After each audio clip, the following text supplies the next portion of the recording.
All right, so we're back for another deep dive, and we got to talk about what happened last night. Yeah, tough to ignore that one. Yeah, the Grizzlies they just absolutely destroyed the Warriors. Dismantled them. 144 to 93. I mean, 51-point difference. It's, like you said, tough to ignore. We've had a few games this season that have been pretty surprising, but No, this is a whole other level. this one feels different. It does, and you got to think like for the Warriors, this is historically bad. I mean, this is their fourth worst loss ever. And it's not even their first 50-point loss this season. No, it's their second 50-point loss in 2 seasons. That's got to sting. Oh yeah, I bet there were some tense conversations in that locker room after the game. No kidding.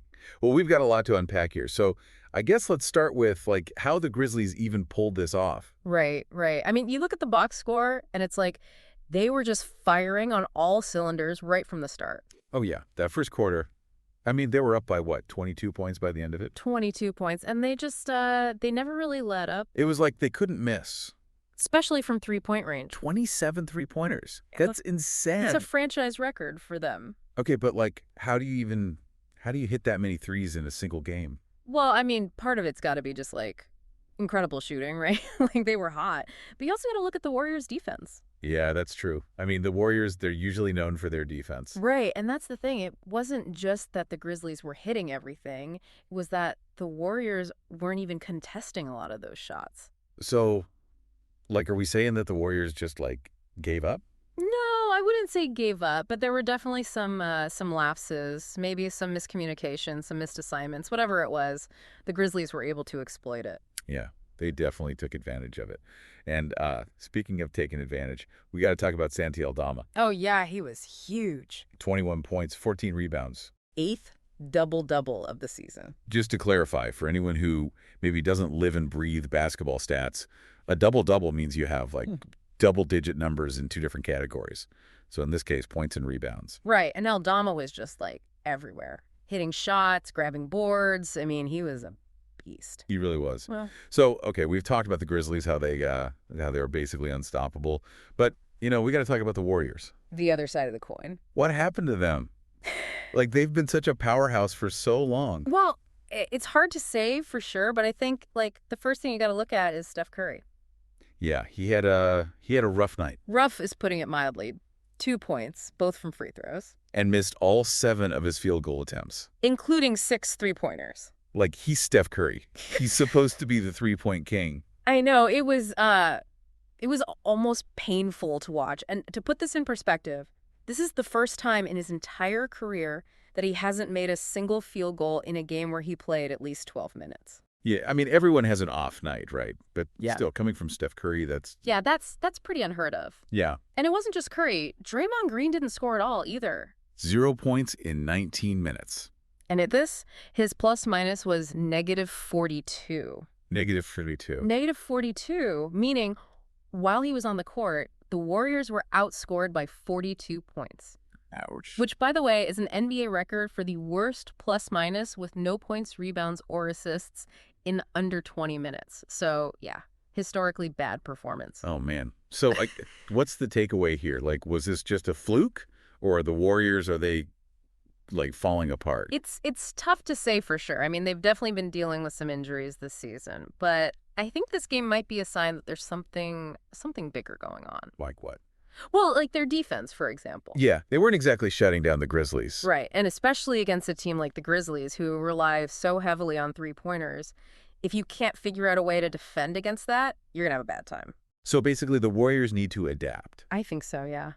They need to figure out how to adjust their strategy, especially against these teams that are, built around three-point shooting. All right, well, so how did the Warriors, what was their reaction to this pretty massive loss? Well, Steph Curry, he didn't mince words. He called it embarrassing. Yeah, I can imagine. He said they just couldn't match the Grizzlies' intensity, their aggression. Yeah, that makes sense. And what about Coach Kerr? He called it a humbling defeat. Yeah, that seems about right. I mean, they're 14-12 now, which puts them at 10th place in the Western Conference. And they've lost, 9 of their last 11 games? Yeah, it's not looking great for them right now. But on the flip side, the Grizzlies are looking pretty good. 18-9, that's a solid record. Yeah, they're definitely exceeding expectations this season. So, like, big picture here, what does this game tell us about, like, the state of the NBA right now? Like, are the Grizzlies for real? Are the Warriors done? What's going on? Well, it's still early in the season, right? So it's hard to say for sure. But I think this game definitely shows that, the Grizzlies, they're not a fluke. Right. They're a legitimate contender.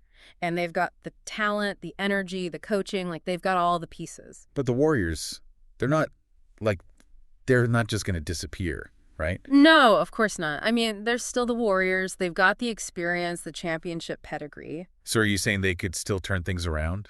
Absolutely. But they're going to have to make some changes. They're going to have to adapt. They're going to have to find a way to get back to that Warriors basketball that we all know. All right. Well, this has been fascinating. So for everyone listening, I guess the big question is, what do you think? Are the Grizzlies the new team to beat? Can the Warriors make a comeback? Let us know your predictions. It's going to be an interesting rest of the season, that's for sure. It definitely is. So buckle up. We'll be back soon to break it all down. See you then. All right. Thanks for listening. Take care. Today is your lucky day. Today is the day that our $3 website works for you, paying you directly to your PayPal daily. Imagine $3 ongoing continuous payments to your PayPal account. Imagine falling asleep and waking up to $300 in your PayPal account. How would this make you feel? How could this help you? What bills could you pay? What kind of fun could you have? What does that retirement look like now? All for a one-time payment of $3. This website is DFY done for you, fully built and completely hosted, and never stops collecting payments for you. You have spent $3 on coffee on a regular, but that coffee won't help you create multiple streams of income. Click the link below.